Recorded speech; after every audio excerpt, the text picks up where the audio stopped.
जैसे ही बुजुर्ग आयुष्मान ने मुस्कुराते हुए विद्युत से नीलामी में खरीदी हुई फिनिक्स लड़की के बारे में पूछा तो विद्युत ने गंभीर आवाज में कहा, माफ करना बुजुर्ग, दरअसल मुझे पता नहीं था कि नीलामी में किसी चीज को खरीदने के लिए वजह का होना जरूरी होता है। असल में मैंने आज तक किसी फिनिक्स को नहीं देखा था, इसलिए मैं जानना चाहता हूँ फिनिक्स तिलिस्मी जानवर शक्तियों और ट्रेनिंग की रफ्तार के बारे में। वैसे मेरा और कोई इरादा नहीं था। वही दूसरी ओर विद्युत का जवाब सुनकर बुजुर्ग आयुष्मान ने हैरानी के साथ कहा, लकड़े विद्युत, क्या तुम सच कह रहे? क्या तुम्हें नहीं लगता कि 12 करोड़ 50 लाख सोने के सिक्के कोई ऐसी कीमत नहीं है जिसे नजरअंदाज किया जा सके? अचानक पूर्वज अग्नय के चेहरे के बदलते भाव को देखकर विद्युत ने मुस्कुराते हुए कहा, माफ करना बुजुर्ग, लेकिन मुझे नीलामी की बाकी चीजों में कोई खास दिलचस्पी नहीं थी और वैसे भी मेरे पास इतना वक्त नहीं है। मुकाबले की तैयारी के लिए मेरे पास 2 से ज्यादा वक्त नहीं। ऐसे में मेरे पास नीलामी के बारे में सोचने के लिए तो बिल्कुल भी वक्त नहीं था। इसलिए क्या आप बताएंगे कि त्रिकाल दृष्टिशील को सीखने का भी बहुत कम समय बचा है? इसलिए क्या अब बताएंगे कि यह विद्युत की बात सुनकर बुजुर्ग आयुष्मान ने मुस्कुराते हुए कहा, फिक्र मत करो, फिलहाल तो तुम्हें कुछ देर रुकना होगा। लड़के, तुम जानते हो कि मुझे जरूरी नीलामी को पूरा करना है। अगर मुझे बुजुर्ग इप्सा ने नहीं बुलाया होता, टीम में यहां कुछ देर बाद ही आता। बड़े बुजुर्ग आयुष्मान की बात सुनकर विद्युत ने मुस्कुराते हुए कहा, बड़े बुजुर्ग, आप मुझे शर्मिंदा मत कीजिए। जब तक आप नीलामी को खत्म करते हैं मैं भी एक बार इन तकनीकों को पढ़ने की कोशिश करता हूं।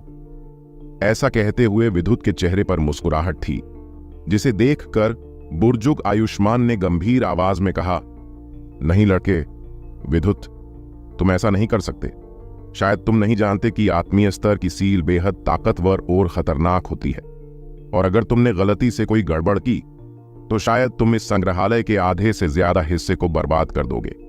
इसलिए मैं जब तक नहीं आता तुम मेरा इंतजार करो। हाँ, अगर तुम चाहो तो आकर नीलामी देख सकते हो, क्योंकि तुम शायद जानते नहीं हो कि मेडिकल सेंटर की ये 2 नीलामी कितनी ज्यादा खास होने वाली है। इस बार नीलामी में सच में कमाल कमाल की चीजें आई थीं, जिनमें से एक को तुमने खरीद लिया। ऐसा कहते हुए बुजुर्ग आयुष्मान को थोड़ा अफसोस था, क्योंकि नियमों के चलाते बुजुर्ग आयुष्मान खुद किसी चीज को नीलामी में बोली लगाकर कर नहीं खरीद सकते, वरना वो खुद किसी भी कीमत को उस फिनिक्स लड़की को हाथ से जाने नहीं देते। बुजुर्ग आयुष्मान और विद्युत को आपस में बात करते देख बुजुर्ग भामा और बुजुर्ग हेमराज खामोशी से चुपचाप देख रहे थे। उन्हें खुद भी यकीन नहीं हो रहा था, क्योंकि जितने आराम से बेफिक्र अंदाज में विद्युत बुजुर्ग आयुष्मान से बात कर रहा था, ऐसे बात करने की हिम्मत तो उनमें भी नहीं थी। वही दूसरी ओर भले ही औरों के लिए विद्युत बुजुर्ग आयुष्मान से बात कर रहा था, लेकिन सच तो यही विद्युत सिर्फ वही कह रहा था जो पूर्वज आग्नेय उसे कह रहे थे। वही दूसरी ओर अपनी बात को पूरा कर बुजुर्ग आयुष्मान कमरे से बाहर चले गए और उनके साथ बुजुर्ग इप्सा और बुजुर्ग हेमराज भी चले गए, क्योंकि नीलामी के ज्यादातर काम दोनों के जिम्मे थे।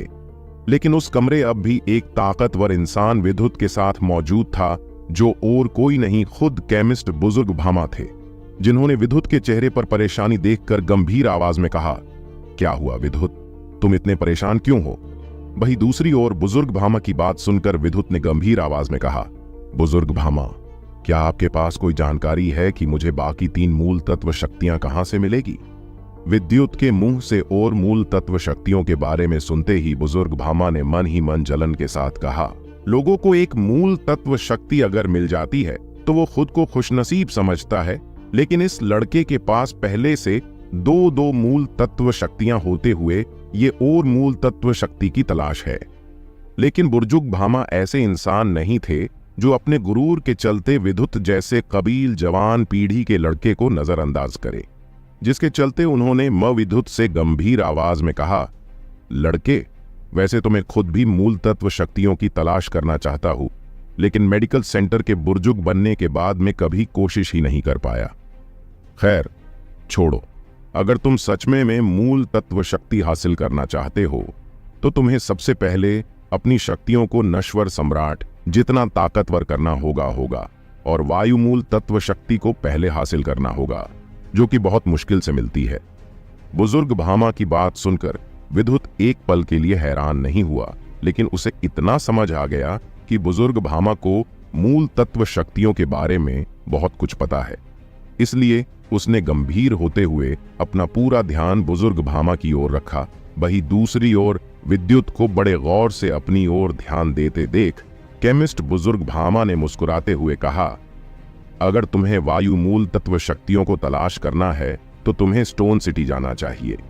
मैंने सुना उस जगह पर रहने वालों का कहना है कि उस जगह कुदरती शक्तियों में हवा की शक्तियां सबसे ज्यादा ताकतवर होती है, और अगर तुम्हारी किस्मत अच्छी रही तो शायद तुम्हें वायु मूल तत्व शक्ति मिल जाए।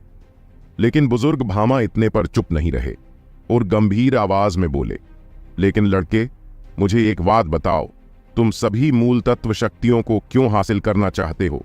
तुम जानते हो ना कि जैसे जैसे कि मूल तत्व शक्तियों को हासिल करता उसका शरीर भी कमजोर हो जाता है, क्योंकि मूल तत्व शक्तियां कोई मामूली शक्तियां नहीं है जो आसानी से काबू में आ जाए। वो जैसे जैसे ताकतवर होती काबू करने वालों को ही खत्म कर देती है।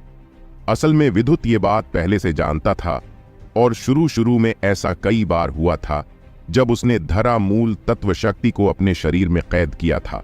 लेकिन किस्मत से विद्युत के पास पहले से ही एक दिव्य जानवर का शक्ति स्टोन था, इसलिए विद्युत ने उसे अपने शरीर में सोख कर दिनों मूल तत्व शक्तियों उसमें स्टोर कर लिया था।